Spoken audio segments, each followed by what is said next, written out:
Hello everyone, welcome to Bookworm. और आज के इस वीडियो में हम लोग कवर करने वाले हैं क्लास 9 एनसीईआरटी सिविक्स का chapter number 1, what is democracy, why democracy. So let's start it. Overview. What is democracy? What are its features? This chapter builds on a simple definition of democracy. Step by step, we work out the meaning of the terms involved in this definition.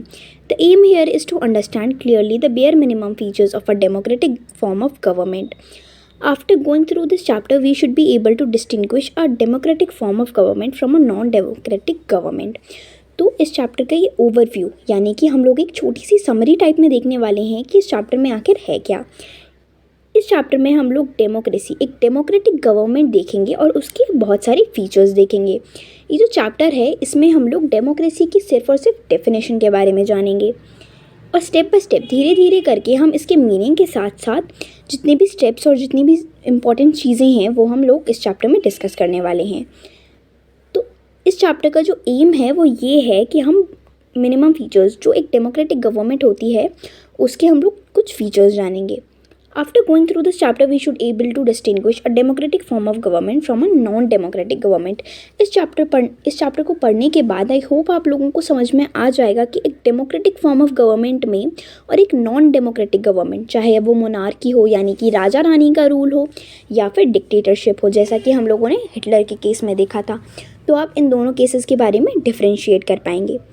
Towards the end of this chapter we step beyond its minimum objective and introduce a broader idea of democracy. Democracy is the most prevalent form of government in the world today and it is expanding to more countries.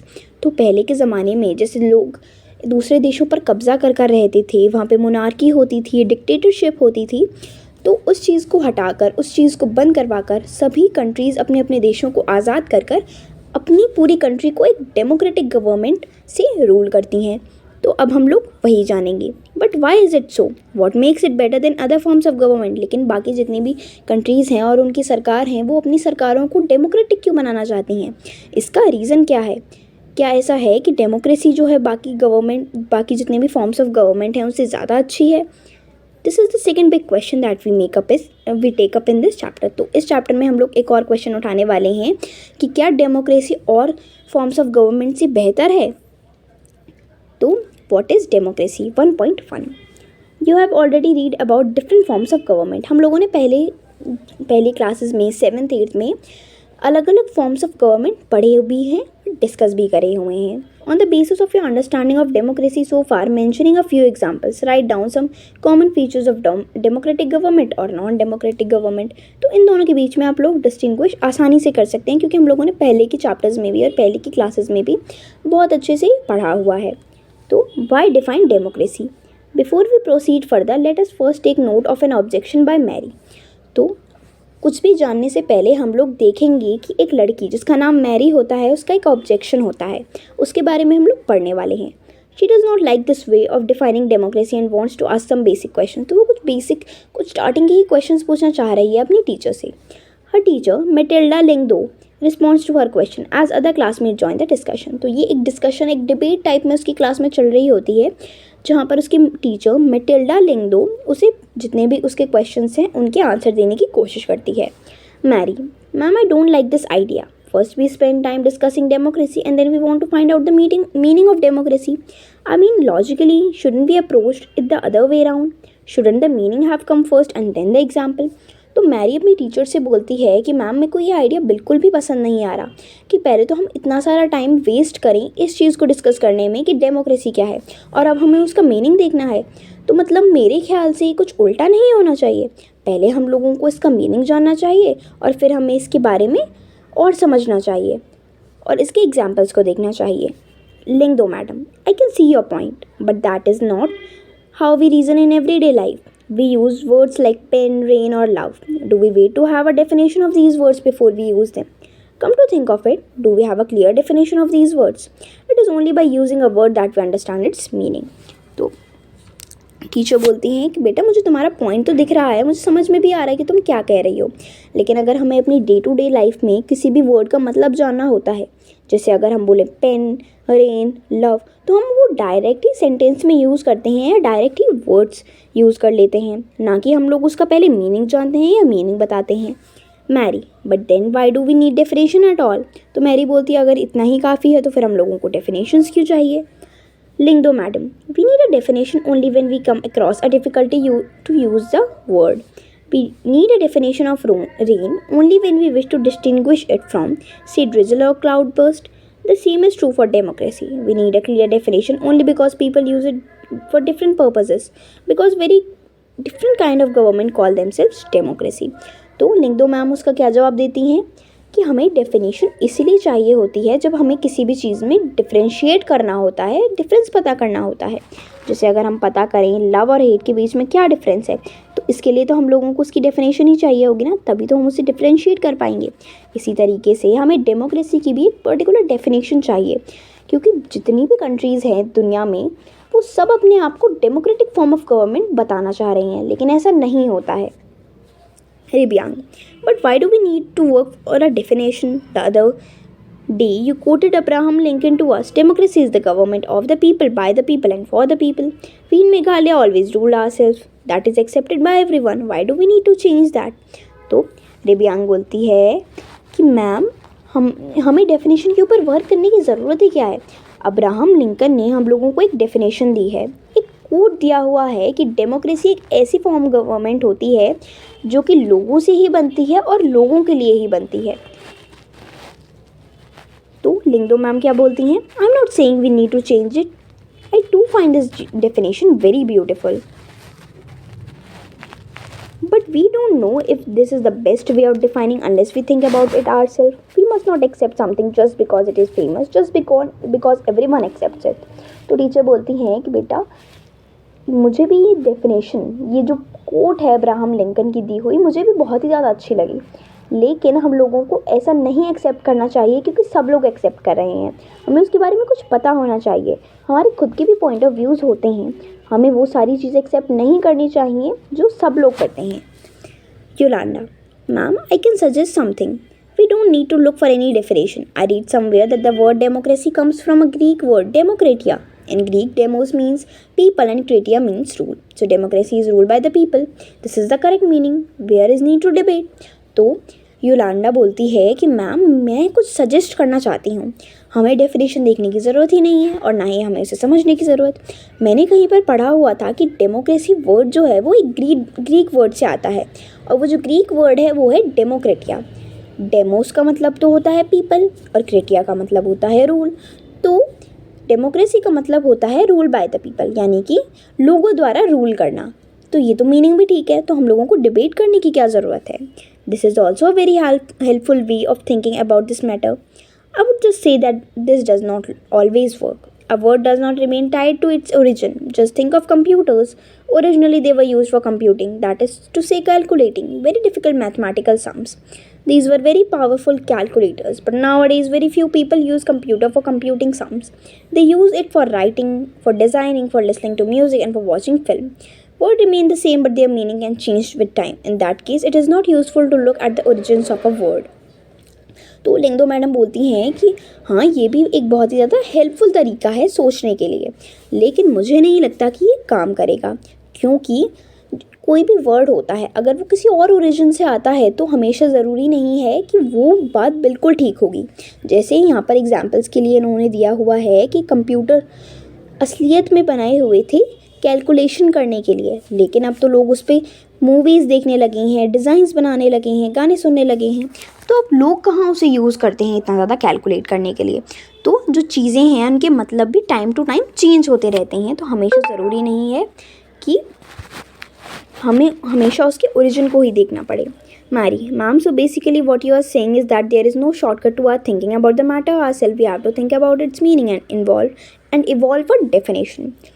तो Mary बोलती है तो ma'am आपका कहने का मतलब ये है कि हम कुछ भी नहीं कर सकते, हम लोगों को सिर्फ और सिर्फ डेफिनेशन सीखनी होगी और उसके बाद हमें उसका एग्जाम्पल समझना होगा। Lyngdoh madam, you got me right, let us get on with it now. तो लिंगदो मैडम कहती हैं अब तुमने मुझे ठीक समझा, अब हम लोग इसकी डेफिनेशन के बारे में बात करने वाले हैं। अ simple definition,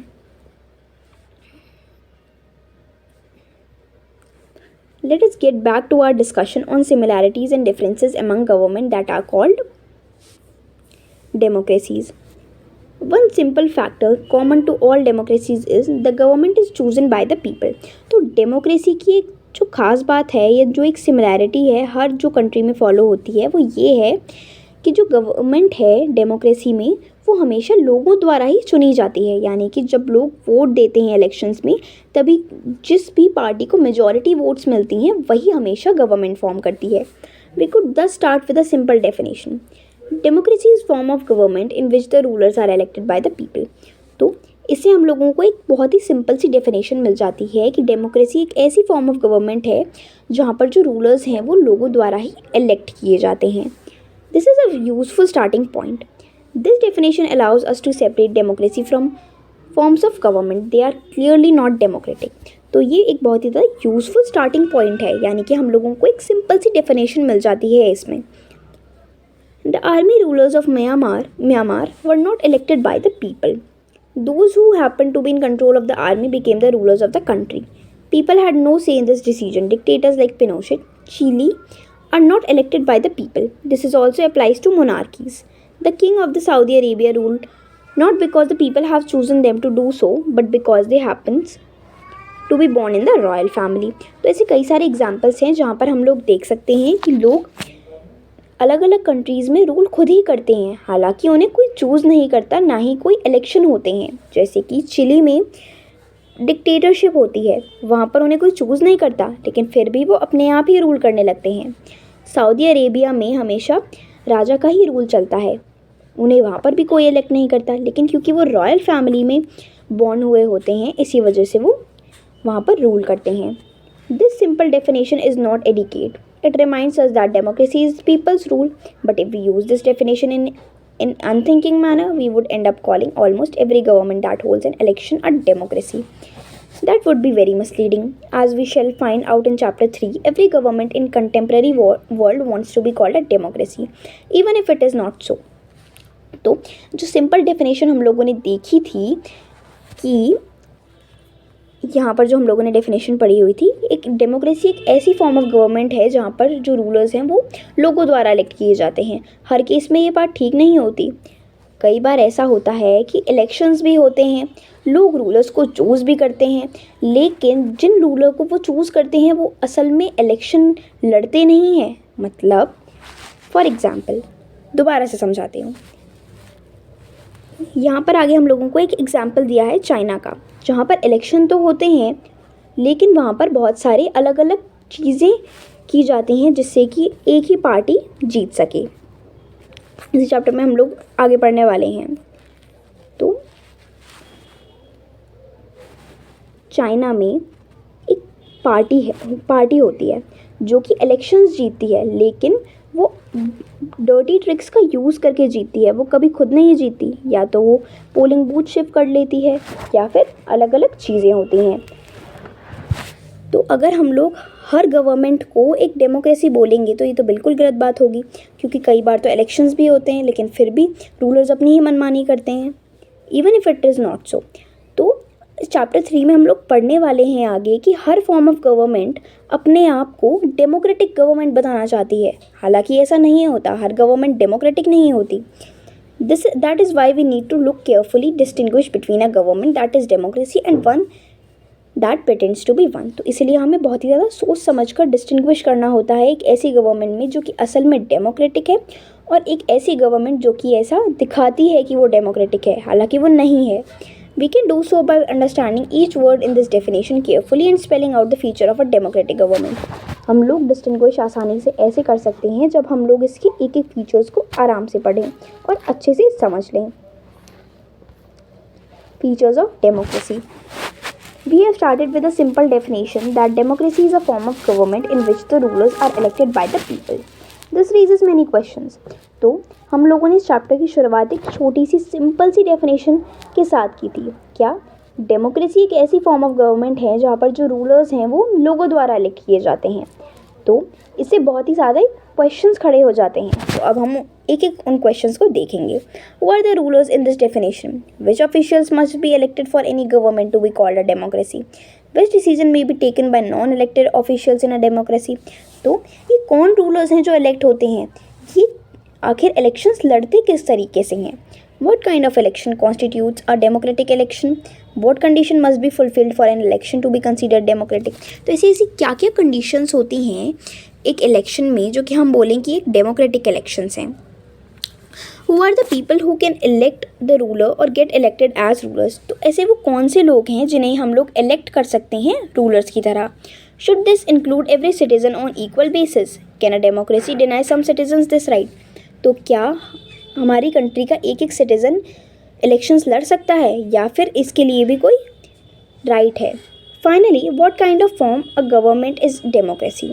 can elected rulers do whatever they want in a democracy or must a democratic government function with some limits?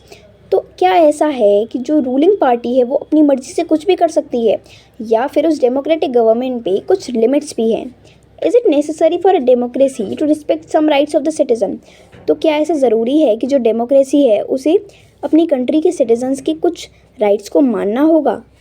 Late us consider each of these questions with the help of some examples. तो अब हम इसके लिए कुछ examples पढ़ने वाले हैं। Major decisions by elected leaders in Pakistan, general Pervez Musharraf led a military coup in October 1999। तो यहाँ पर हम लोग पढ़ने वाले हैं एक पाकिस्तान की कहानी जो कि जनरल परवेज़ मुशर्रफ एक मिलिट्री कोप होते हैं। He overthrew a democratically elected government and declared himself the chief executive of a country. तो यहाँ पर ये जो परवेज़ मुशर्रफ है ना, ये अपने आप को एक डिक्टेटर की तरह अपनी कंट्री को चलाता है। 1999 में ये अपने आप को चीफ एग्जीक्यूटिव बना देता है और वो भी खुद से ही, ना तो इसने किसी इलेक्शन को लड़ा और अपने आप ही ये कहने लगता है कि मैं तो भाई इस पूरी कंट्री का चीफ एग्जीक्यूटिव हूँ। Later, he changed his designation to president and in 2002 held a referendum in the country that granted him 5 years extension. और 2002 में जब उसका मन भर गया चीफ एग्जीक्यूटिव बनने से तो उसने कहा मैं तो इस कंट्री का प्रेसिडेंट बनूंगा। Pakistani media, human rights organisation and democracy activist said that the referendum was based on malpractices and fraud. In August 2002, he issued a legal framework order that amended the Constitution of Pakistan. According to this order, the president can dismiss the national provincial assemblies. तो उसने ऐसे बहुत सारे rules बनाए जिससे उसकी यानी कि प्रेसिडेंट की पावर्स और भी ज़्यादा बढ़ जाएं और कोई इसे कुछ कहे भी ना। The work of the civilian cabinet is supervised by national security council which is dominated by military officers. After the passing this law, elections were held to be the national provincial assemblies. So, Pakistan has had elected representative have some powers, but the final power rests with military officers and General Musharraf himself. जैसा कि मैंने starting में बताया था कि elections तो होते हैं लेकिन जिनको चूज़ किया जाता है वो कोई काम नहीं करते, मतलब कि डिक्टेटर काम करते हैं। उसी तरीके से यहाँ पर जनरल मुशर्रफ इलेक्शंस तो कराता है और रूलर्स इलेक्ट भी होते हैं, लेकिन जो फाइनल डिसीजन है वो मिलिट्री ऑफिसर और मुशर्रफ ही ले सकता है। Clearly there are many reasons why Pakistan under general Musharraf should not be called a democracy. तो ऐसे कई सारे रीजंस हैं जिसके लिए हम कह सकते हैं कि पाकिस्तान फ़िलहाल जनरल मुशर्रफ के अंडर में तो डेमोक्रेसी नहीं कहला सकती। But let us focus on one of these. तो इनमें से हम लोग एक ही रीज़न यहाँ पर डिस्कस करने वाले हैं। Can we say that the rulers are elected by the people in the Pakistan? Not quite. People may have elected their representatives to the national and provincial assemblies, but those elected representatives were not really the rulers. कहने को अगर हम पूछें, चलो मैं आपसे एक question पूछती हूँ कि जो पाकिस्तान है क्या हम इसे डेमोक्रेसी बोल सकते हैं? आप कहोगे नहीं कह सकते। अब अगर मैं पूछूं कि यहाँ पर तो इलेक्शंस हो रहे हैं, फिर आप लोग इसे क्यों डेमोक्रेसी नहीं कह सकते? तब इसका आंसर ये होगा कि यहाँ पर लोग रिप्रेजेंटेटिव्स तो इलेक्ट कर रहे हैं, लेकिन जिन्हें ये चाह रहे हैं कि वो सारे डिसीजन लें, वो लोग तो डिसीजन ले ही नहीं रहे, क्योंकि जितनी भी पावर है वो तो जनरल मुशर्रफ के पास ही है ना। They can not take the final decision. The power to take final decision rested with the army official and with general Musharraf and none of them were elected by the people. अब जो decision ले रहे हैं यानी कि general Musharraf और जितने भी आर्मी ऑफिशियल्स हैं अब वो तो इलेक्टेड हुए ही नहीं थे, किसी ने उन्हें इलेक्ट ही नहीं करा, फिर भी वो डिसीजन ले रहे हैं। This happens in many dictatorship monarchies. तो ये ज़्यादातर या तो मोनार्कीज़ में होता है, यानी कि राजा रानी के रूल में होता है, या फिर डिक्टेटरशिप्स में होता है। They formally have an elected parliament and government but the real power is with those who are not elected. तो यहाँ वहाँ पर क्या होता है, भले ही वहाँ पर पार्लियामेंट हो, वहाँ पर गवर्नमेंट हो, लेकिन जो असली पावर है, जो डिसीजन लेने की पावर है, वो उनके पास होती है जो कि इलेक्ट भी नहीं होते। In a few countries the real power was with some external powers and not with the locally elected representative. This can not be called the people's rule. तो इसे हम लोग पीपल का रूल नहीं कह सकते, यानी कि लोगों द्वारा रूल नहीं कह सकते। This give us the first feature. In a democracy the final decision making power rest with those elected by the people. तो इससे हम लोगों को डेमोक्रेसी का एक पहला फीचर मिल जाता है कि डेमोक्रेसी में फाइनल डिसीजन हमेशा उनके पास होता है जो लोगों के द्वारा इलेक्ट किए जाते हैं, और किसी के पास नहीं होना चाहिए। तो इससे आगे का पार्ट हम लोग अगले वीडियो में कवर करेंगे। आई होप आप लोगों को यहाँ तक का समझ में आ गया होगा, और अगर आपको किसी भी तरीके का डाउट है तो आप मुझे कमेंट कर सकते हैं, मैं उसे अगली वीडियो में सॉल्व कर दूँगी। अगर आपको कोई चैप्टर का एक्सप्लेनेशन चाहिए तो मैं वो भी बता दूंगी, एक्सप्लेन कर दूंगी। तब तक के लिए thank you and bye bye. और इस वीडियो को अपने फ्रेंड्स के साथ ज़रूर शेयर करना। वीडियो समझ में आया हो तो लाइक करना, शेयर करना, सब्सक्राइब करना। Thank you and bye bye.